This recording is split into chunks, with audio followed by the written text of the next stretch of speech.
Sir ప్రస్తుతం ఇటు Hyderabad pollution చూస్తే చాలా డేంజరస్ గా ఉంది. అంటే మరో ఢిల్లీ కాబోతుందా హైదరాబాద్ అనిపిస్తోంది.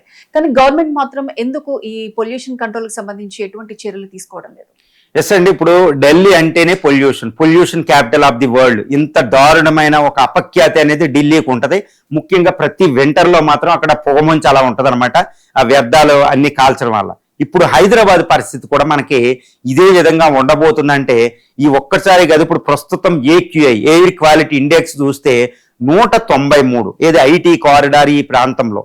తర్వాత ఈ హైదరాబాద్ లో మిగిలిన ప్రాంతాలు ట్రాఫిక్ జామ్ ఎక్కువగా ఉండే ప్రాంతాలు, ఈవెన్ అవుట్స్కట్స్ లో కూడా ఏక్యూఐ ఎయిర్ క్వాలిటీ ఇండెక్స్ ప్రమాదకరమైన స్థాయిలో 160, 170 ఉండడం, ఒక్కొక్కసారి 200 దాటేయడం కూడా ఏక్యూఐ చూస్తున్నాం.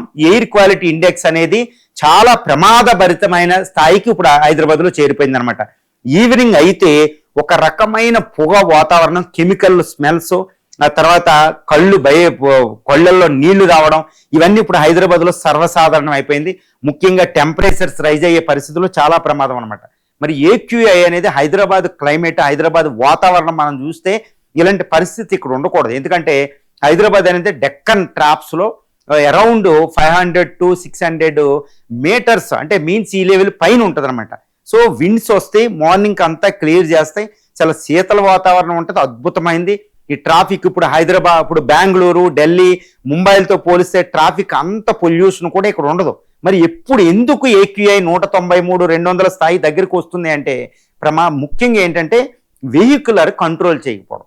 ఇప్పుడు రేవంత్ రెడ్డి గారు చాలా సందర్భాల్లో చెప్పారు, ఎన్నో ఒక 10-15 సంవత్సరాలు దాటిన ఆటోలను తీసేస్తామని.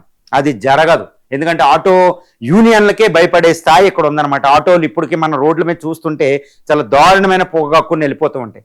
డీజిల్ వాహనాలు ఢిల్లీలాగే ఇక్కడ నిరోధించాలి, డీజిల్ వాహనాలు వస్తూనే ఉంటాయి, చాలా దారుణం. ఈవెన్ మెట్రో వచ్చి చాలా పొల్యూషన్ స్థాయి తగ్గించిన వెహికులర్ ఇంకా పెరిగిపోవడం వల్ల వెహికులర్ పొల్యూషన్ చాలా ఎక్కువగా ఉంది. దాని మీద నియంత్రణ లేవు, నెంబర్ 1. నెంబర్ 2 ఏంటంటే ఇప్పుడు గ్యాస్ సరఫరా కొంచెం అడ్డగించబడి కొంచెం కొరత రావడం వల్ల కట్టెల పొయ్యిలు మొదలైనవి. ఈవెన్ ఐటీ కారిడార్లో సెంట్రల్ బిజినెస్ డిస్ట్రిక్ట్ లాంటి ప్రాంతాలైనా, అప్పుడు అబిడ్సి ప్రాంతాలు, ప్రతి హాస్టల్లో, ప్రతి హోటల్లో, ఈవెన్ రెస్టారెంట్లో కూడా కట్టెల పొయ్యిలు. ఈ కట్టెల పొయ్యిల వల్ల ఏక్యూఐ అనేది కొంచెం పెరగడం. తర్వాత ఈ యొక్క డిస్పోజల్, మున్సిపాలిటీ జిహెచ్ఎంసీ ఏంటంటే ఈ డిస్పోజల్ అనేది సరిగ్గా వరల్డ్ స్టాండర్డ్స్ ప్రకారం లేవు. వాటిని ఎక్కడ పడితే అక్కడ తగలబెట్టడం అనేది ఇప్పటికీ కొనసాగుతుంది. తర్వాత మార్నింగ్ వచ్చేటప్పటికి ఎక్కడికక్కడ గుట్టలు అనమాట, అక్కడ నుంచి ఫోల్ స్మెల్, దారుణమైన స్మెల్ రావడం, వాటిని 2 రోజులు అలాగే ఉంచడం, అవసరమైతే అక్కడ కాల్చిపడేయడం. వీటన్నిటి వల్ల ఇక్కడ ఏక్యూఐ అనేది చాలా భయంకరంగా దెబ్బతింటుంది. ఇప్పుడు హైదరాబాద్లో ఇది గ్రౌండ్ వాటర్ పొల్యూషన్ కూడా అవుతుంది. ఇది కూడా చాలా ప్రమాదకరమైన స్థాయిలో ఉంది. మరి ఏం చేయాలి అంటే ప్రభుత్వం చాలా చర్యలు తీసుకోవాలి. అంటే ఆటో యూనియన్లకి, తర్వాత ఈ వెహికులర్ యూనియన్లకి భయపడే స్థాయి ఉండకూడదు. ఇక్కడ ఏదంటే ఇప్పుడు ఢిల్లీలో కూడా ప్రభుత్వం ఏం తీసుకోలేదండి. ప్రభుత్వం ఎటువంటి చర్యలు తీసుకోలే. కేవలం అక్కడ సుప్రీంకోర్టు, ఢిల్లీ హైకోర్టు ఇంటర్వ్యూన్ అయ్యి ప్రభుత్వానికి ఆదేశాలు ఇస్తేనే తీసుకున్నాయి. ఇక్కడ కూడా ఏదన్నా పిఎల్ఐ పడింది అంటే ఇక్కడ ఆదేశాలు ఇస్తే హైదరాబాద్లో కూడా ఇదే పరిస్థితి. ముందే ప్రభుత్వం ఇటు ఆటో యూనియన్ల వేటిని కన్విన్స్ చేసి కొన్ని చర్యలు ఇమ్మీడియట్గా తీసుకోవాలి.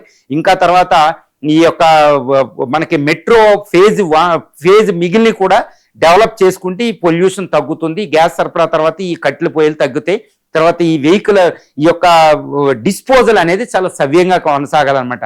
అదర్వైజ్ హైదరాబాద్ అనేది చాలా డేంజరస్ స్థాయిలోకి వెళ్ళిపోతుంది. ఇప్పుడే ఫ్యూచర్ సిటీ అని, గ్లోబల్ సిటీ అనేది ఒకటి గుర్తుపెట్టుకోవాలి. తర్వాత హైదరాబాద్ అనేది ఇప్పుడు ఏషియా కాంటినెంట్లో ఫాస్టెస్ట్ గ్రోయింగ్ సిటీ, ఇది urban centre, almost $100 billion economy. It is going to become global city.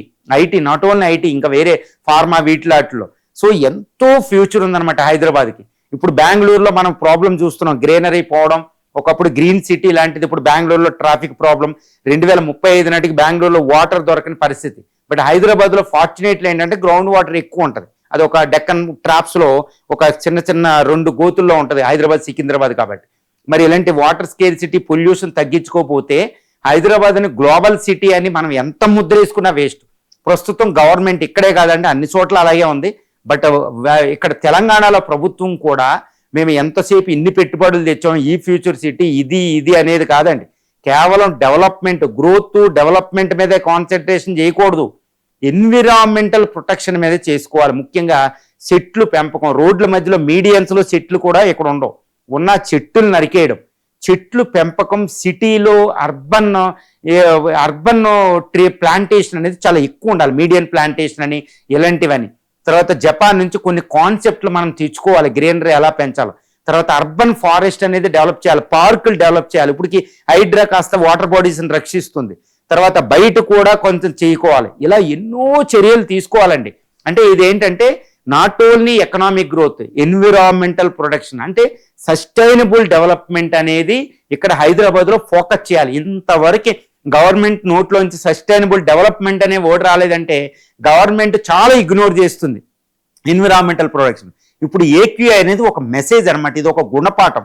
దీని నుంచి వెంటనే చర్యలు తీసుకోవాలి మనం.